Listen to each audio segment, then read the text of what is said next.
Valeria, hello. Um, well, so Alexis, or Alex, yes. So it's more like, oh, we can't hear you now.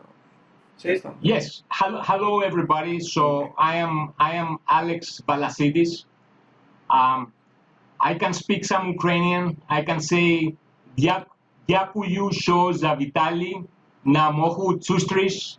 Я дуже радий бути на цій зустрічі з вами. So that's all I know in Ukrainian. So it's an honor for me to be here with you guys today. Thank you very much. I am half Greek, half German, but I live in Spain, in Barcelona, and I would like to speak to you about what I do the last years, and that is sales. So we are ready to start, Oleg? Yes, we're ready to start. Just for your information, guys, this masterclass will be like about 30 or 35 minutes, the slides and the presentation, and then we're gonna have the Q&A session, like 10 minutes, 15 minutes, whatever. Everything depends on the number of questions. So basically, Alex will share his experience, and then he will answer all questions you have. Okay. So yes, Alex, it's your turn. Thank you, Oleg. Out for now. Thank you for inviting me in this meeting. So I have a lot to share with you guys. So let me tell you some words about me. Sales is what I do all my life. There is nothing else that I did besides sales. So I'm a pure salesperson, a pure salesman. And let me tell you also that I am an old school sales guy. So now I'm going to talk to you about inside sales and the new world and the sales in the new agency. And if that comes out of my mouth, that means that it's a big deal and it's worth pursuing that way of sales. So what changed in sales in the year 2020? So I would like to start with a cartoon. I don't know if you remember Scooby-Doo from the 80s. That was a cartoon where always Scooby-Doo and his friends, they went through different adventures with ghosts and thieves and bad guys. But what was special with Scooby-Doo was that at the end, they revealed who was behind the mask, who was the person that was making everything happen. So this is a little joke about the conspiracies that are all around us here in the new digital age. So who was really behind coronavirus? And the answer is Zoom. Zoom is behind coronavirus. That, of course, is a joke, but the meaning of the joke is that there are a lot of companies that benefited from the new situation. And the reason why they benefited is that a tendency that already existed in the market, and the tendency was that everything goes digital, including sales. And that was a tendency that every year more and more and more companies started to go digital and started to make digital sales. So if you see, according to Forbes, if you see the 10 biggest changes that happened in business in 2020, number 2 is the continuation of remote work environments plus expansion of remote work, while the 4th point is accelerating of digital information. And that is something that everybody that is in this field, in the field of inside sales and of digital sales, has experienced deeply in his skin how coronavirus opened the eyes to many businesses and accelerated this process, accelerated this tendency that was already there. So what is exactly inside sales? Inside sales refers to any type of sales that are handled remotely. Over the past decade, inside sales has come to be the dominant sales models for representatives in B2B, tech, SaaS, and a variety of B2C industries selling high-ticket items. Inside sales is not a call center. inside sales is not telemarketing. That is something very important for you to keep in mind, because many times both terms are being confused. What is the big difference? Telemarketing is always scripted. It focuses on selling relatively low ticket items and almost never involves multiple touches. In other words, it's a call is do or die, a deal is quickly closed or lost, and then the agent moves to the next lead. So if you put inside sales next to call center, you are going to see all these plus and minuses. So those are the most important ones. So on a call center, you have low quality and low educational level of agents. On the other hand, on inside sales, you have sales agents with high educational level. Call center is mostly B2C. Inside sales is always B2B. Call center, each call is do or die. Inside sales is a complex sales process that involves multiple touches with multiple players and multiple decision makers in the markets of interest. A call center, the main KPI is the high quantity of calls. On inside sales, it's not the quantity of calls that is defining the result, but it's the quality of calls. That does not mean that the quantity is also a parameter, but it's a parameter that is not as important as is the quality of the calls. The call center calls are not sales calls. The inside sales call are purely sales call, where a sales guy, a saleswoman is behind the telephone and she's going through different persons in a company in order to reach the decision maker, bring him on the table, and follow up and eventually sell the solution that the company has or the client of the company has. Call center is cheap, while inside sales is medium to high expensive. I will get back to this point a little bit later on this presentation. So if you have traditional sales and things change, the world changes, the world becomes a unique place. It's not anymore like 20, 30 years ago where a salesman plays some calls, he sends some faxes, he took his bag and he visited the clients of interest. If you ask my opinion, the best way to do sales is when you personally visit somebody the old traditional way with your bag.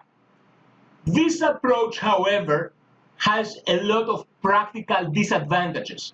And the main practical disadvantage that it has is it's high costly, and secondly, you can reach not the amount of potential prospects that you can reach by building an inside sales model.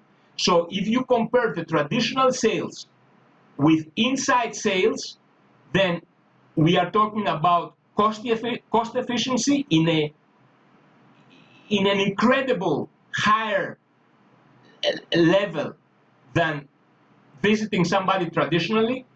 You have way bigger coverage. You can reach multiple markets. You have the organizational structure. You reduce the risk. You are more flexible. You are present in the country of interest. So you have a German salesperson calling companies in Germany. It's like you are a German company. Keep that in mind, okay? Regardless from where you come, you have a German salesperson or a French or an native English salesperson calling in the UK. You are a UK company. And you have also a very good control mechanism. The downside of this business, if I can put one that comes in my mind immediately, that is the high retention rate. So if people don't work with you in an office, they are one click away of leaving you, of letting your company. And that's the big minus in these operations. However, I think that the benefits are so overwhelming, more important than the negative part, that it's worth a go. So now, through my experience, we help companies, software companies, tech companies, SaaS companies, sell their products and services in multiple European and international markets, but we also help traditional trading companies sell their products either directly or through the channel. Is that possible? The answer is yes, it's possible. There is, however, here something that you have to be very careful. What is the big problem? What is the big problem? The big problem is the educational level of the people that are involved in the market of interest, in the market that you are targeting. The general educational level. And let me explain that a little bit in detail. So obviously, if you sell a software solution, you call these companies where everybody speaks English, everybody knows about technology, everybody is familiar with online invitations, online presentations. So far, so good. If you move away from this technology, these computer companies and tech companies, and you want to sell something physical, something practical, then you have to think two things. You have to have two things in your mind. Is the product that I'm selling a sophisticated product? Is the market that I'm targeting a market that consists predominantly from people that have a high educational level, regardless if they are in the technology sector or not? That is very important. Let me give you an example. If you sell, for instance, machines for opticians, for optical stores, those machines are high complex machines that they require some professional behind to use those devices. This professional might be a doctor, this professional might be somebody that studies optical. So it's somebody that has spent years in a university, in a school, and he can use technology. He might not be an expert, but you can show the device, you can have an online call. Probably the language is not a barrier, probably he speaks somehow more or less English.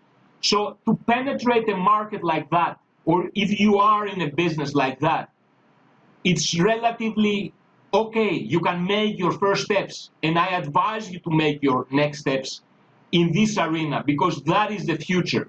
That is where things are going to go.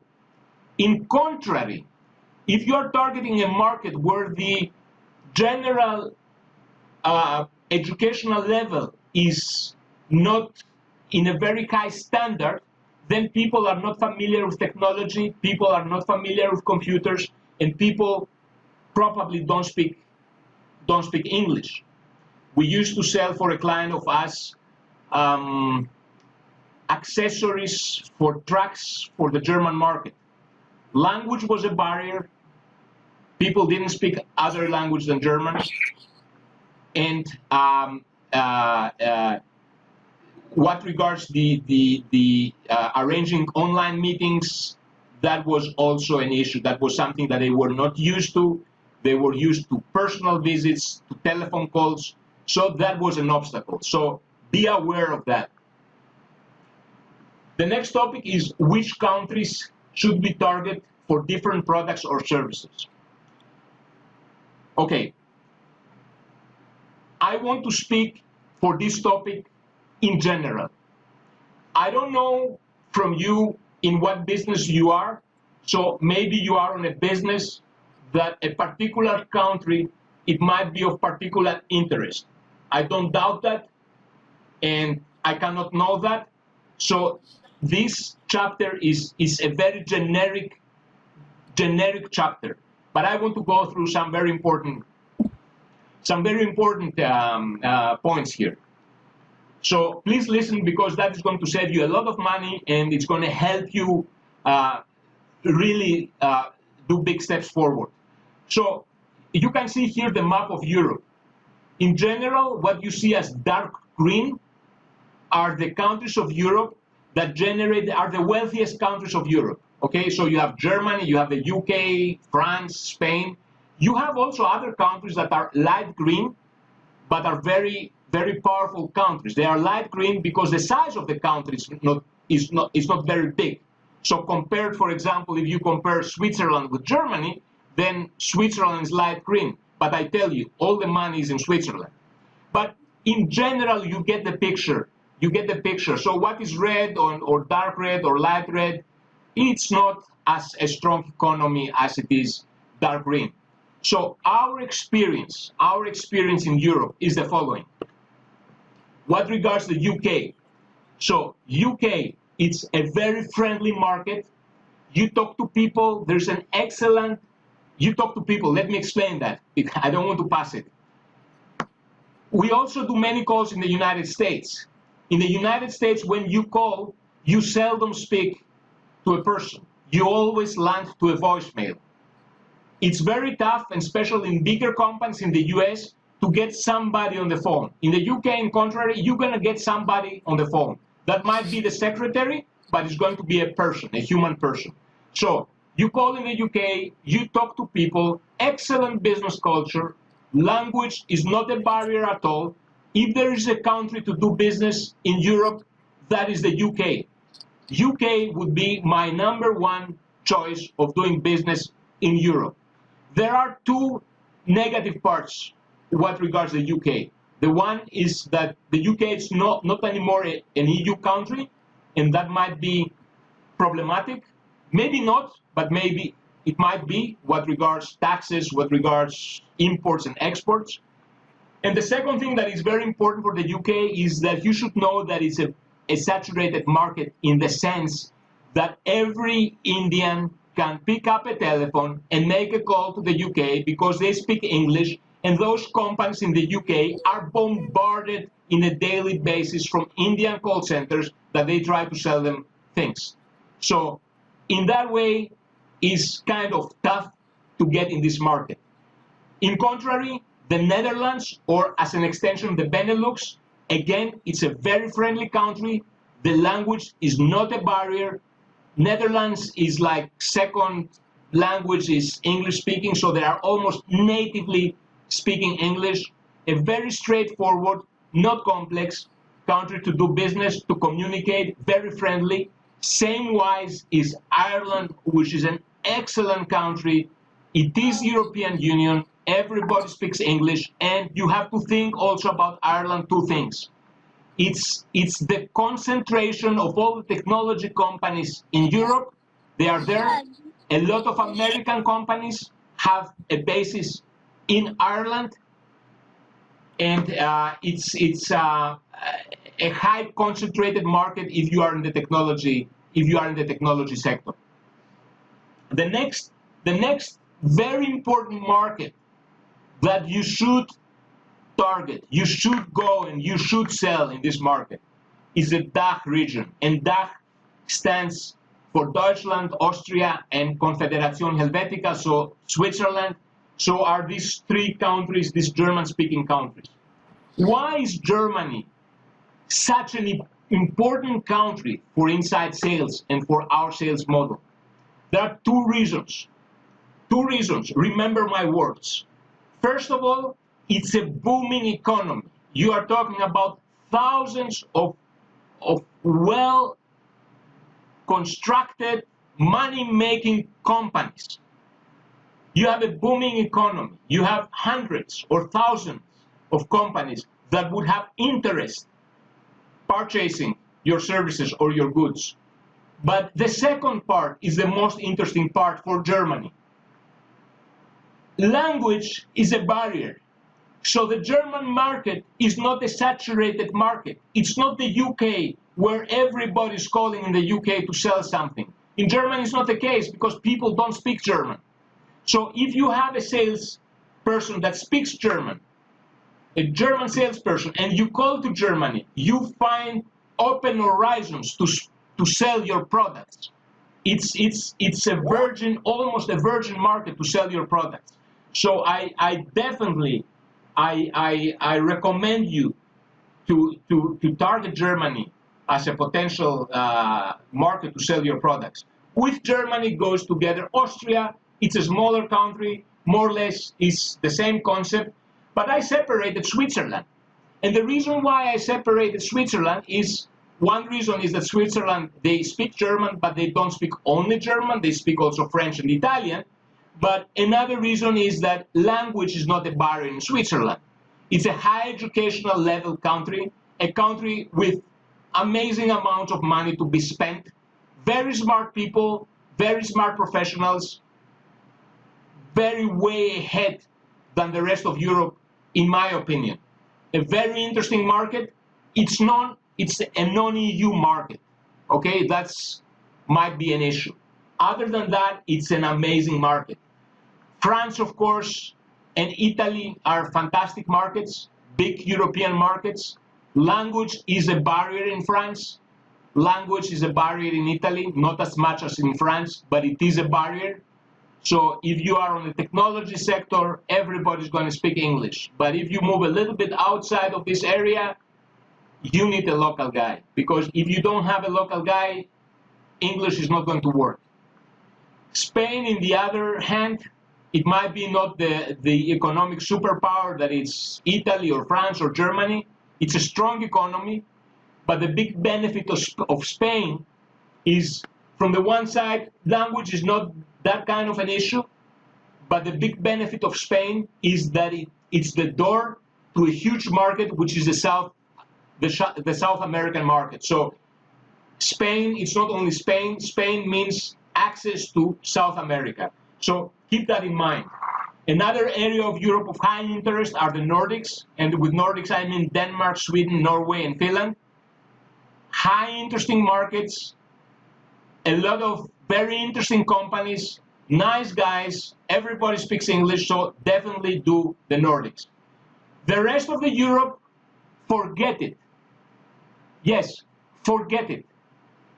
I don't doubt that there are going to be companies in Greece or in Bulgaria or in Poland that you might be able to sell your services or products, but they are not many. Maybe they are facing economical issues, so you're going to have a lot of problems and problems and problems. So I would put them at the end. I wouldn't prioritize the rest of Europe at all. So defining the right companies. Define the right companies what regards the matters of size, first of all, in matters of if they receive funding or not, and in terms of if they are startups, spin-offs, etc. There are certainly also other reasons to segment the market, but those other reasons are related to your company and what are the solutions and the products that you are selling. So I cannot know that. You know that better than me, but there you can find information in LinkedIn. Use Sales Navigator. That is obligatory. There is no way to do inside sales with no Sales Navigator. It's a paid solution of LinkedIn. It's not expensive. It costs something like around $60 per month. Crunchbase is a solution that gives a lot of information regarding economical data of companies. It's also a paid solution, costs something around $300, I think, per year. And FinSmess is a very interesting website where you can find companies that received recently a funding. So people that received money are more probably to be able to spend money. So I want you to go with some points, and specifically some points that that I had many conversations with companies from the Ukraine and from Russia. And the main point that I would like to address here is, what is your unique selling point? What is your unique selling proposition? So what does your product, what does your service do? Okay, so why somebody should choose you? So if you tell me we are good and we are cheap, that's not a unique selling point. Everybody's going to claim that it's good and cheap.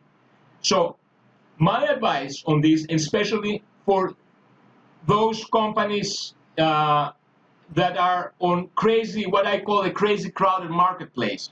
What is a crazy crowded marketplace? A crazy crowded marketplace is, for example, we are website developers. There are thousands of website developers. We have a CRM. There are hundreds of CRMs outside. So in those cases, my advice is find a niche, specialize on something. So we are website developers specialized on this specific industry and only this industry. And we are the best in this industry. Don't go generic. Go special. Define what your unique selling point is. Another point that I want to address is a lot of companies are searching for salespeople to pay them on a commission base only. Get over this illusion. You are not going to find nobody that is going to work on a commission base only thing if there is no history of the sales that can be generated for this product or service. And if we are talking about selling a complex service or a sophisticated product, do you expect somebody to really work for 3 months for free in order somehow to get a commission after 3 months? Get real, get down to the world, forget these illusions. You have to pay to find a good salesperson. What regards companies from Ukraine and Russia, I have to say this. You guys, you have a very, very big advantage. I know a lot of companies in the European Union that would like to make business with Russian and Ukrainian companies because there is not a cultural difference as it is with Asian companies from India or from other parts of Asia. So we are on the same frequency of mind. So if you are even a little bit more expensive, doesn't matter. It's not only about the price, it's also about the quality that I'm going to get. So I think you have really good chances going to a booming economy in Europe, in Germany, in the UK. Refine your solution, find your unique selling point, identify your niche, put a Western European face on your company, and I am sure you are going to have a lot of success. So how to pick up the appropriate decision makers? That is something that it shouldn't be very difficult if the company that you are targeting, it's a small company. So the size of the company, it's a decisive factor of how to identify the right decision maker in a company. In smaller companies, in startups, spin-offs, it's quite easy to pick up the right decision maker. If you pick up the telephone and you call to this company, maybe the guy that is going to pick up the phone is going to be the ultimate decision maker. If you see a company like that, is the manager, the managing director, the CEO, maybe another 3-4 persons, so it's very easy to identify who the right person is. But what happens in medium or bigger companies? The right person might be more difficult to identify, certainly is more difficult to reach. So you are the one that understands your business better, you know your business better. There is, however, a process on communicating with the right decision maker. Let me explain. So when you are out there to reach out on a medium or a large corporation or medium or large company, which has hundreds or thousands of people working on this company, my advice is, first of all, define with whom you want to speak and put this person as a #1 priority to call. Next to this person, generate a list of not more two or three variable decision makers that might be the right ones. So if you target the sales manager, you can put the regional sales manager, the sales and marketing manager would be alternative decision makers. Why is that important? Because if you call to reach out to this guy and you don't find him, you're going to go to priority B or to priority C. Always have, no, so sorry, before I say that, let me say this. If you try to reach out to those guys and you find none of them, then try to reach out to more junior guys and try to get connected with a more senior guy through them. So if the sales manager is not available and you cannot reach him through the sales and marketing manager or the sales regional manager, call the sales guy in the company and tell him that I would like to speak with your boss. He might bring you in connection. Then keep two persons always in your mind. If you don't go ahead, reach for the HR department. Call the HR department with confidence and straightforward ask with whom you would like to speak and who the right person to speak is. Normally, they help you out. Now, finally, if you cannot reach none of those guys, then go for the head. Go for the highest guy. What's going to happen? He's going to say no? Probably. But in sales, you have only two outcomes. You have either a yes or you have a no. There is no other outcome. What can be the other outcome? We are not available now, call us back in 3 months. Is there a specific reason for that? If yes, then call them after 3 months.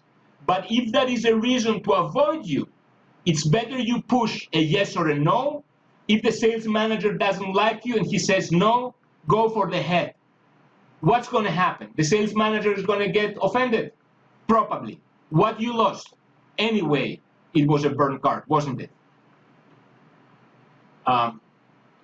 So, yes, the top guy is not necessarily the appropriate decision maker. So I think that is clear. So if you call on a big company, the CEO is not going to be the one in charge about a specific product. So there is a product manager, a purchasing manager. Those guys are more appropriate to find and to call. You don't want to call to the highest guy first because you don't want to get a final no. Because if you get a final no, then it's very difficult to move further. Listen with the person that you are speaking. Listen what he has to say, because maybe you are going to discover that the decision maker is a different person than the person that you thought. Ask him, qualify him. Ask him qualification questions. There is a model, it's called BANT. BANT stands for Budget, Authority, Need, and Time. So budget means, do you have the money, Mr. Jones, to purchase the solution? Authority is, are you the decision maker? Need is there value for my product in your company? Time is when you could probably purchase the solution if you find out that it brings value in your organization. Those are very important questions to ask. You might discover that the decision maker is somebody else. And think a little bit deeper. I don't like to speak with employees. I need to speak with employees in bigger companies, but the reason why I don't like to speak with employees is that there is a lot of agenda and policy behind. There is a famous saying, no one ever got fired for buying IBM. So the story is the sales manager, the purchasing manager of a company bought an IBM computer, and when this computer failed, he said to the rest of the company, hey guys, I bought IBM, that's the best company out in the market, to save his position. The owner, the guy on the head, he looks at the good of his company, at the company that he's working with. The more junior guys, the more guys underneath, they look on their personal agenda. Have this in the back of your mind and think what you have to say in which person. What regards lead generation? Lead generation is something that sounds easy, but I assure you it's way more complex than you think. So I would like to define lead generation in two main categories. The one category is the cold lead generation, and the second category is the warm or hot lead generation. The first one refers to a sales company like we are, while the second one has to do with marketing companies. Let me define what is warm lead and hot lead. Warm and hot lead is somebody that books a discovery call to talk with me because he gets to know me, he gets to know my company, and he wants to have a consultancy with me. This guy, it's a hot lead, and the conversion rate for this guy, it's a very high conversion rate. Very high means something between 30, maybe 50%, depends on the industry, depends on the product. A warm lead, from the other side, is somebody that shows interest in the market that I am active. For example, somebody downloads a white paper regarding sales outsourcing, but he doesn't show a direct interest in my company. Again, the conversion rate of those leads is again high, and that means 10%. The cold lead generation is something that a company like us does, that we are a sales company. That means we search the markets of interest and we find potential prospects that would have interest on the solution that our client is selling. Those people, they have no clue. We search for them, they don't know us, they are completely cold leads. Calling cold leads, you have a conversion rate of 1%, maybe less, maybe a little bit more, but those are the numbers as a rule of thumb. So, by lead generation, find the right players on the company, define exactly who are the key players, and use LinkedIn Sales Navigator or other tools to find the decision makers in their organization. Define if you want to speak with the head office or the country branch would also do the work. So you sell your solution and you call on an American company based in Germany. Are those guys the decision makers, or do you have to call in the States in order to finalize the deal? Enhance the lead you create. So you search on LinkedIn Sales Navigator. My advice is use tools like Lucia, use tools like Hunter, and besides the LinkedIn URL of the person that you want to contact and the LinkedIn URL of the company where the person works is being identified, use Lucia. It's a fantastic tool. It's kind of expensive, but it provides you with telephone numbers and emails. Hunter is also a solution. Seamless is also a solution. There are also other solutions out there. Prioritize the leads that you find. Check for duplicates. Be aware of the role. So that is a mistake that very often happens. So somebody search for the lead, search for sales manager. He finds a guy working in company A, but he doesn't know that he was sales manager on the previous company. His current role is a different one. So be aware on how accurate the roles are that you find. Upload them on your CRM and start engaging them. You have to build a sales process from A to Z. So now that you know with whom you are speaking, you have to construct the following communication in order to be successfully address those markets. Construct your sales pitch.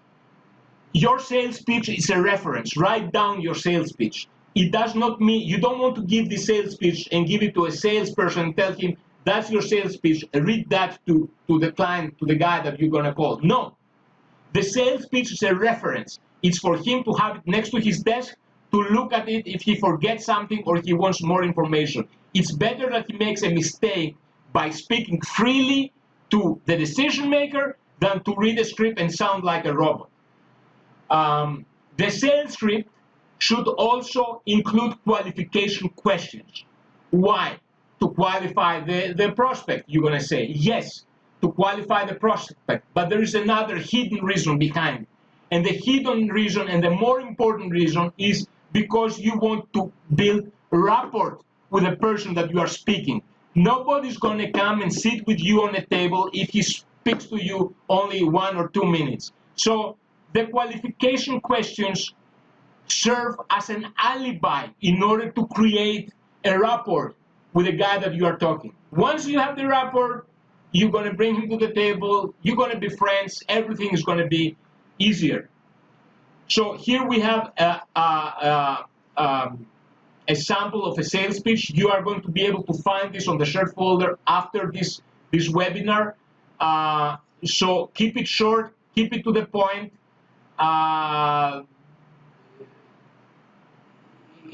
No need to over explain something. So what are the challenges on the cold calling? So that's a very wide topic, and we can have a special session on that. But let me go on some points which I regard to be very important. So first of all, you call and you're going to face the gatekeeper, the secretary. There are three kinds of secretaries: the good ones, the bad ones, and the intermediate ones. 80% are the intermediate ones. So the good ones are the ones that are going to help you create, establish a communication with the decision maker. You want them to have a very good relationship with them. Don't abuse your communication with them, the relation you build with them, because they are your key to the decision makers. The bad ones now are the ones that are going to tell you when you call, we are not interested on your product. So it's not her role to decide if that's of interest. It's the decision of the decision maker. Those are the tough ones. You have to find a way to go through them and pass through them in order to speak to the decision makers. There are some tactics which gladly I can explain to you in private if you book a private call with me. The majority of the secretaries are the average secretaries. They are doing a very nice work. They are very nice ladies. They want to protect the decision makers for guys like us that they want to sell them stuff. So if I can give you some very short advices here, be confident. Your confidence, the way you speak, is your key to pass through them. Break the pattern. Those ladies, they have a pattern of conversation. Hello, how are you? Don't follow the pattern. Break the pattern. You want to speak to the decision maker. Don't take no as an answer. What happens when you pass the gatekeeper? Either you land to a voicemail. Here I have a 50-50% opinion. So sometimes I leave a voicemail, sometimes I don't. Depends. Or you land to a colleague. If you land to the colleague, say who you are exactly and say why you called, say the reason. And then you have the decision maker on the phone. When you have the decision maker on the phone, think on the following. So listen to me, I'm very experienced on that. So first of all, you have 5 to 10 seconds to attract his attention. 5 to 10 seconds on the telephone. So be straight to the point, be super confident, say these keywords that you want to say within these 5 and 10 seconds, and then ask him, do you have 2 minutes for me now, Mr. Jones? That's very important to ask him, because if he says yes, then take a deep breath and explain to him in peace what your product does and what your goal is. There are 2 key phrases that I use that people always listen to them. So the one is, I use the wording, the reason of my call is blah, blah, blah. And the second one is, my goal is, the intention of this call is this. When I say these wordings, they always listen to what I have to say next. Handle objections, define if the objections that you are receiving from them are real objections or false objections. If they are real objections, there is real interest there. Qualify them and book a discovery call or sell your solutions or follow up with the next steps of the sales process. What regards the email communication, here are some tips about the email that you have to write. Let it be short and to the point. Short emails, no long emails. The subject should be a sincere subject, simple, with no capital letters, with no exclamation marks. The content of the email should attract the attention, and you have to realize that you are not a priority. Why I'm saying that? Because I see many emails starting like, my name is this and blah, blah, blah. No one cares. Okay, put who you are at the end. Have there one call to action. Listen, one call to action, not many. Not click here, do this, click that, no. One click to action. Book a call with me here, period, that's it. And avoid complex signatures. Many systems block images, block JPGs, PNGs, so have your signature with letters as simple as possible. So here we have like some email samples. You can look at them afterwards. Prepare also your social media communication, okay? So in my company, we use a 5-method call and emailing approach, which includes social media messaging. That means LinkedIn messaging or Xing messaging or other kinds of local media messaging, many times they are very responsive. So people that don't answer in their email, they might answer on LinkedIn. So LinkedIn communication, Xing communication, Sales Navigator communication, and so on. So here is a sample of the sales process. You can look at that afterwards. Okay, here is a topic that I would like to address is the GDPR. Here you have a link where you can read more about this topic. Let me tell you in advance, I am not a lawyer, neither am an expert with regards to GDPR. In general, you should keep in mind this. As long as you are doing a B2B communication that adds value to the organization that you are calling, there is legitimate interest for you to call them. The numbers that you are calling, it's their company telephone numbers, their mobile phone that they published online. That's the mobile phone that Lucia finds. You don't call him at his house. You don't email him at his personal email address. So business is conducted since thousands of years because people speak to each other. That's how we do sales. Now, my advice is, what regards this topic, ask your lawyer, or ask somebody that is an expert. You can find more information there. But from the other side, either don't be too much afraid to place a call, okay? It's not the end of the world. So hiring EU representatives, who to hire, what to avoid, and how to control. So you have three kinds of players in this market. You have the junior guys, you have the senior guys, and the guys that are in between. The junior guys are, you have to be careful on the junior guys on the following topics.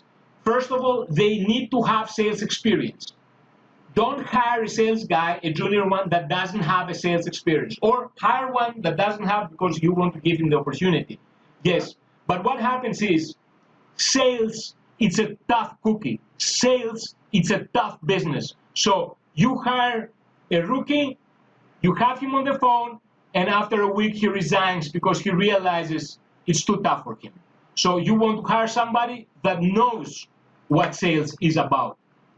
Language skills are important, so which languages he speaks and at which level. Another important thing is, what is the quality of the person that you are hiring? How does he speak on the telephone?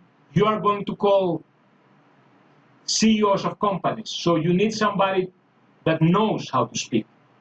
You want to hire a student, you want to have somebody that has a certain quality as a person.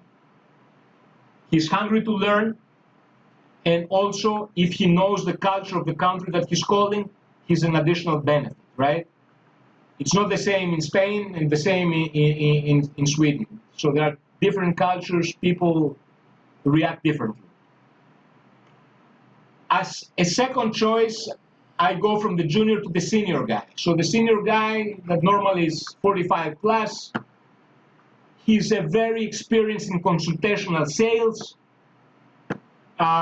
He can do in-depth discovery calls. He's going to be expensive, and he might have computer issues. He's not going to have the energy that the younger guy has. And depending on the role that you want him, if you want to have complex consultatory sales of a higher level, I say go after those guys. But if you want also somebody to do cold calls, these guys are not going to do cold calling. For me, the best alternative is to search and find medium-age sales sharks that take the dirty work but are also mature enough for consultatory work. Those guys are most of the times between 25 and 45. They're computer literate, they have a lot of energy, and they are, as they say in English, willing to carry the bag, not just to wear the watch. So that's all from me, guys. So I ran a little bit fast because we were running out of time. So now it's the Q&A session. Oleg, you are the expert. Advise me how we do further. Yes, guys. If you have any questions, please address them on the chat. And while you are typing your questions. I have personal questions of mine. Thank you very much for your speech. It was quite interesting and insightful.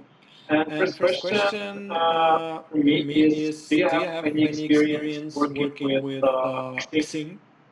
This is a German social network, same as LinkedIn. Have you had any experience working in it? And the second question, it's also all part of this question. What other tools would you recommend to use? Is there some local tools in countries like Spain, France, same as LinkedIn or Xing or something? Okay, so let me answer your question. Yes, I do have experience with Xing. The thing with Xing is this. Most of the times, everybody that is in Xing is also in LinkedIn. There is, however, a local color in Xing. So there are people that, I mean, you might not get someone, a German guy, you might not get him on LinkedIn, you might send him emails and he's not going to be responsive, but you're going to get him on Xing. So Xing is definitely a tool of value. I use Xing. I use more LinkedIn. But I certainly advise somebody to use Xing if he targets the German market. And the way we do it is, our sales process is we send an email, okay? We monitor the email if it's open. If we see that the email is open, we place a call. And the day we place the call, we send also a LinkedIn or a Xing connect request. So then we follow up with a second call, with a second email. If the person is not responsive, then we start communicating with him via LinkedIn or via Xing. So if he accepted the connect request on LinkedIn, you can message him directly, or you can start messaging him on Xing. People that are not going to be responsive on LinkedIn or via email, there might be responsive on Xing. So Xing, it definitely brings value. So what regards other tools in other countries, I don't have now specific names to recommend. Depends on the industry and depends on which area you are active. In general, the big player in corporate is LinkedIn. However, LinkedIn is not very strong in other industries. So depends on the industry that you are in. Yeah. Okay, great. The next question is from Alexander. Facebook in Europe working? Using Facebook and selling in Europe. Again, my answer would be depends. Depends on the market that you are targeting. For me personally, it doesn't work. Okay, because we are on a B2B sector. The people that we are addressing are not on Facebook. What works is LinkedIn and LinkedIn groups. That works definitely. However, I've heard from other people that in certain industries, Facebook is a great tool, and I believe them. So I would say it depends on the industry that you are active. Mm-hmm. Well, mostly all of us are selling IT development, IT outsourcing development. So it's something like service for companies, helping them digitalize processes or something like this. I can see other questions on the chat, Oleg. I can address these questions if you like me to. Yes, question. Do you see it possible to maintain really close and solid business relations in terms of networking online without a personal meet? Yes, what do you mean by I would like to know what do you mean by solid business relations? Absolutely, but you don't have to meet somebody online. You don't have to meet him in person. You can maintain this relationship online. But here, I don't want that you misunderstand. When you approach somebody, this starting of your sales approach should have a start and should have an end. Because the way you put it is, okay, let me have some relationship, and no. You want to conclude to a result, Okay, of course you can maintain relationships, of course you can stay online connected forever, but the approach, the sales approach has a start and has an end. Okay, I don't know if I answer your question, so I hope yes. But personally, I think the question is more about the signing big contracts without meeting Absolutely, in person, 100%, 100%, 100%, absolutely. If you can visit them on person, even better. I like visiting people, so if it's a big deal, take an airplane and go and visit them, but you don't have to. We conducted closings of millions of dollars through the ocean between US and UK without the people ever meeting each other. Everything electronically. Yeah. Okay, next question. What about roadshow sales? Some advice from your experience. Roadshow sales, it means selling conferences or big events. I like those kind of sales. I'm an old school guy. That's my style. I like it. It excites me to do that. If you have the opportunity, go ahead, go for that. I'm not against. So if you want, I mean, let me tell you this. This whole online business, it's somehow in certain aspects of that, it's over evaluated. So people believe that by sending emails, they are going to make sales. That's not the case. It's the personal touch that makes the sale. So if I can put, for example, social communication, email communication, compared to calling somebody, the weight is 95% of the weight is on the call, and 5% is all the rest. So, I mean, absolutely, yes. If you find a sweet point there, if you have the opportunity, go ahead and do that. Absolutely, yes. And could you share with us, please, some tips for selling on the conference or exhibition? Because we are all locked down now, but I hope soon all the conferences will be restarted. And just few tips how to be successful on selling in the conference. Okay, so the conference, it's a personal meeting with the persons that you want to sell. So it's a pure sales activity. So it's the traditional sales. So if I can say, if there's one tip that I can give, so once you are in this conference and you meet the people and you greet the people, get their contact details, get their email, get their LinkedIn. There are also ways where you can digitally, directly, for example, I know there are tools where on your mobile phone, you can directly put the name and the email of the person that you are talking, and automatically this guy subscribes on your email list. So you have them there on your list, and he's going to receive future communication from you.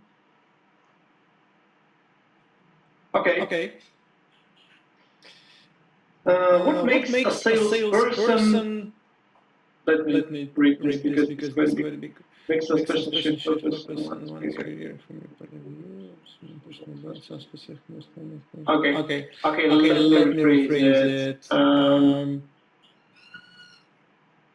Salesperson should focus more on a personal brand or more product, because people buy from people, not from companies, and how to find this balance between the personal brand and between company's brand. And also according to LinkedIn, because it is a social network, and LinkedIn is completely about social selling. You like how to make this balanced, in your opinion? Well,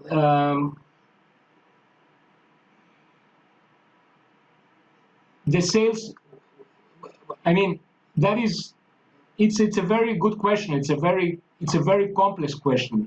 It's a you have to find a balance. So I mean, can an excellent salesperson sell a solution that is bad, or can a very good solution sell itself without a good salesperson? Well, a salesperson cannot bring wonders. So there has to be a brand. And the better the brand and the better the product, the better the good salesperson can sell. However, a very good product and a brand itself, it might be influence the sales of the salesperson, but depends on the product and depends on the brands. There are brands that they sell by themselves. So if you go on a car exhibition and you want to buy a Mercedes, it's not the salesperson that is going to convince you to buy the Mercedes. So the guy that goes inside already took the buying decision prior of getting there. I think for the majority of us that we are selling not that known solutions, the salesperson is the key element. The salespersons in your organization are the most important persons. They are the spearhead of your company. They are the ones that bring you the money. So I know salespersons very good. So salespersons are very good in certain aspects. There are other aspects of their personality that it's miserable. You have to deal with that. You have to live with that, because I am a salesperson myself, and I manage salespersons, and I know the problems that I have with salespersons. But you have to compromise because they bring you the money. So for us, that is going to make a difference. Imagine you have a very good, excellent German-speaking salesperson in Germany. Oh, it's the person that's going to make the difference. If you are Coca-Cola now, if you are Mercedes, it's not the salesperson that sells, it's the brand. I don't know in how far I answered your question, so. Well, it's quite interesting. But I just also found another rephrasing of this question.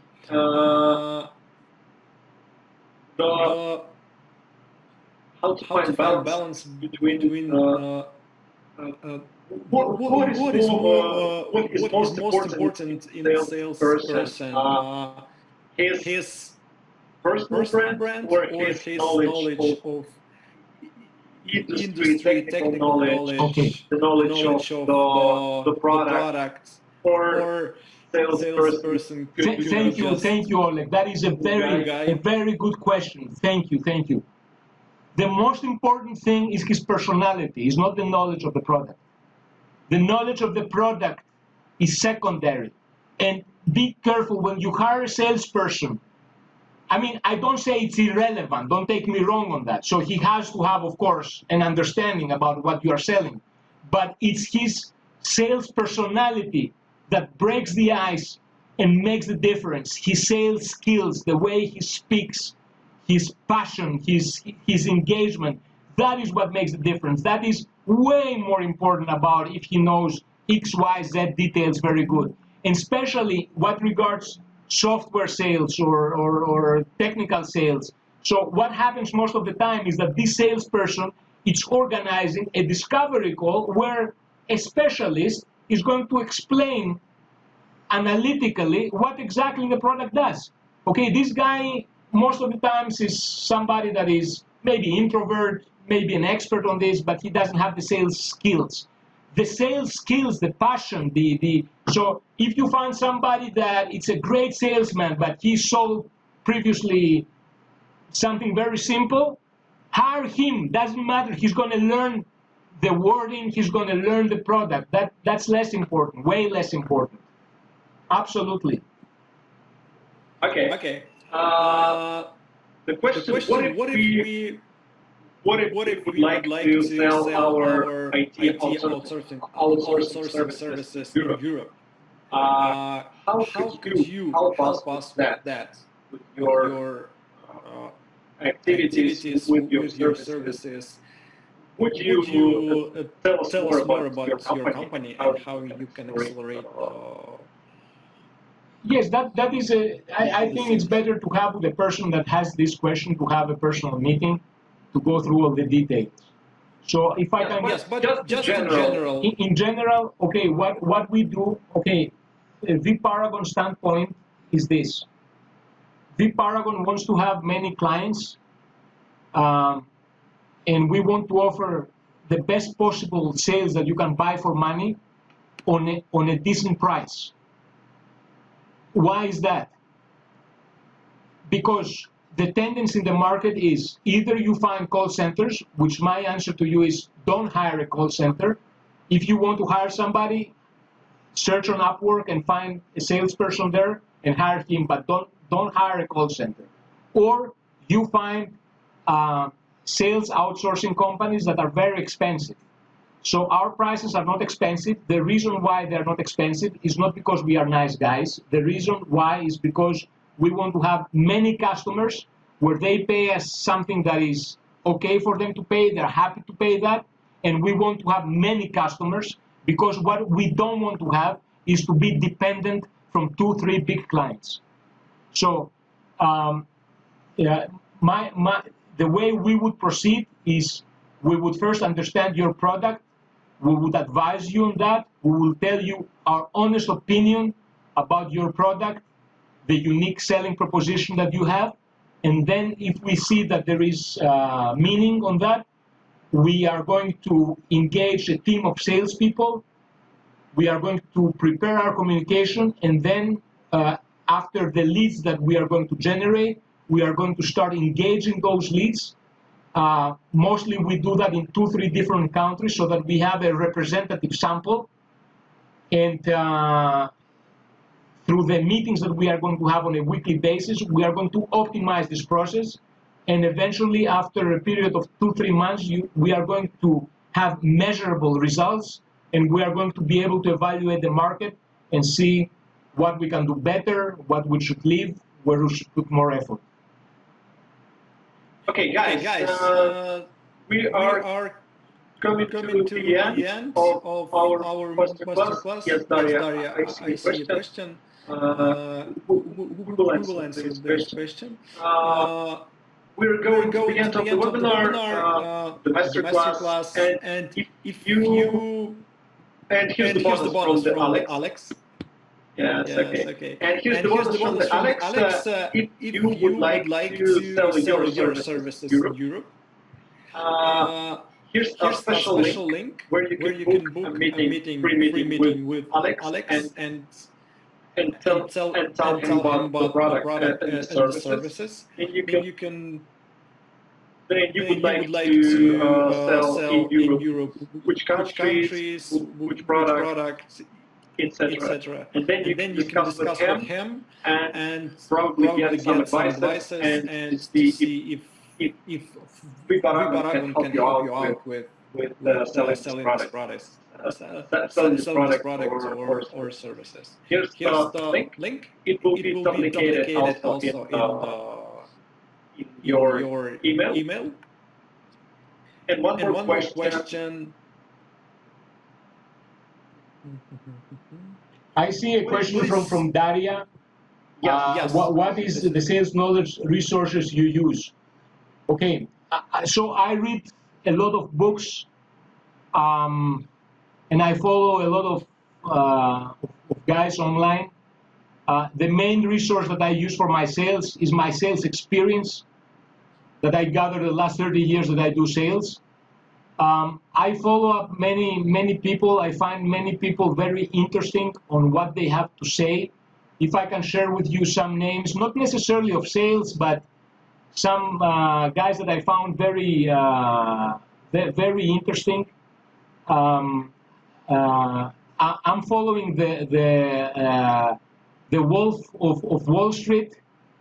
I forget his name right now as a sales advice. I follow Mark Manson as more like a life advisor with many useful tips. I read a very interesting book regarding negotiation. I don't remember the name again. You email me and I will give you all this information.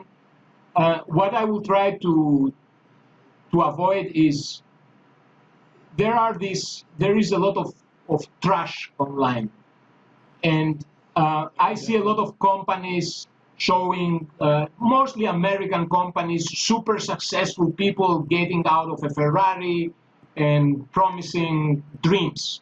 There are no dreams in sales. It's hard work. It's a tough business. We don't promise to our clients wonders. Neither we tell them we're going to make them rich.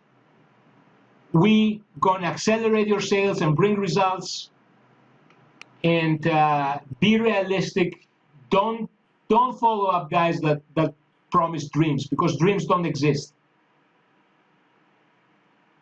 Okay, thank you very much. I think that's pretty much it. It was nice to see you. It was nice to talk to you. It was insightful. It was inspiring. Thank you very much again. It's a big honor to have you here. Thank you, Oleg. It's a big honor to have you and to have your audience here with me. Thank you very much. I like you guys a lot, and I think you have a lot of opportunity in Europe. A lot. Trust me. Really. Okay, guys. Here's the link. Please feel free to book a call with Alexis, and also we will send the recording of this webinar to everyone who was registering, and also we will share our presentation of this webinar and also some useful bonus document from Alex. There is also a document regarding sales tools, so that might be very useful for everybody. So it's very interesting to download it, and I think you might find something that is interesting. So we use many different tools to do these sales. There are hundreds of them. So in this document that you can be able to download, you're going to find all this information. Yes. I'll share this document with all of you guys. Thank you very much again. Thank you very much. Thank you, Oleg.